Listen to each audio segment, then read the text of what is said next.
వెళ్ళిపోయింది. గమనించి అపవాది కలిగేసిన ప్రతి రోగమును, ప్రతి తెగులును యోబు గారి శరీరం మీద ఉన్నప్పుడు తన విశ్వాసం ద్వారా దేవుడిని కనపరిచాడు కాబట్టి ఆమె కనపరిచి ఉన్నాడు కాబట్టి ఆ విశ్వాస పరిణామం పరిపూర్ణమైనప్పుడు దేవుడి యోబు గారికి ప్రత్యక్షమై ఆ రోగం నుంచి, ఆ బాధ నుంచి విడిపించి మొదటి సంతానాన్ని కన్నా తర్వాత కలగబోయే సంతానం చాలా గొప్పగా దేవుడు ఆశీర్వదించాడు. ఈరోజు నీ విశ్వాస పరిణామం పరిశోధిస్తున్నాడేమో. ఇసుక మీద కట్టుకున్న పునాది వలె నీవు అవి కలిగిన కష్టాన్ని బట్టి నువ్వు దేవుడు జారిపోతావేమో, లేకపోతే బండ మీద కట్టుకున్న పునాది వలె నువ్వు దేవుడితో స్థిరముగా నువ్వు నిలిచి ఉంటావేమో అని నీ విశ్వాసం పరిశోధిస్తున్నాడేమో. ఒక్కసారి నువ్వు గమనించు.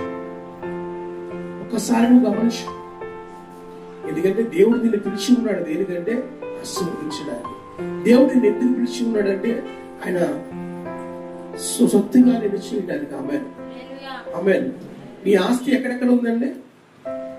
మీ ఇల్లు మీ ఆస్తి, మీ పొలాలు మీ ఆస్తి, మీ డబ్బు మీ ఆస్తి, మీ కారు మీ ఆస్తి, మీ బంగారు మీ ఆస్తి. మరి దేవుడికి ఏ ఆస్తి అంటే మనమే దేవుని ఆస్తి. మనమే ఆస్తి.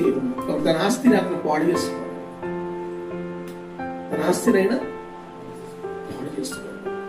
కాబట్టి దేవుని ఆస్తి ఉన్న మిమ్మల్ని బాగు చేయగలిగిన దేవుడు.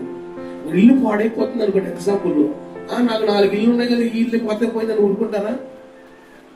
5వ ఇల్లు కూడా బాగించుకోవడానికి మీరు ముందుకు వచ్చి బాగించుకుని కష్టార్జితం కాబట్టి ప్రతిదీ శుభ్రం చేసుకుని వెళ్తారు. రెంటకి ఇవ్వకపోయినా ఏం చేస్తారు?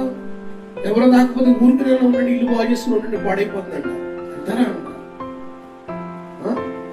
మన దేవాది దేవుడు కష్టపడింది నీకే, నీ కష్టార్జితానికి అంత భ్రమ కలిగి ఉంటే తన ప్రాణమునే ఫలముగా పెట్టిన యేసు క్రీస్తు వారికి మీ మీద ఇంకెంత ప్రేమ ఉండాలి. తన ప్రాణముని మీకోసం ఫలముగా అర్పించిన దేవునికి మీరంటే ఇంకెంత ప్రేమ ఉండాలి ఆయనకి. అంటే ఆయన నమ్మదగిన వాడండి ఆయన. ఇది మాత్రం గమనించాలి.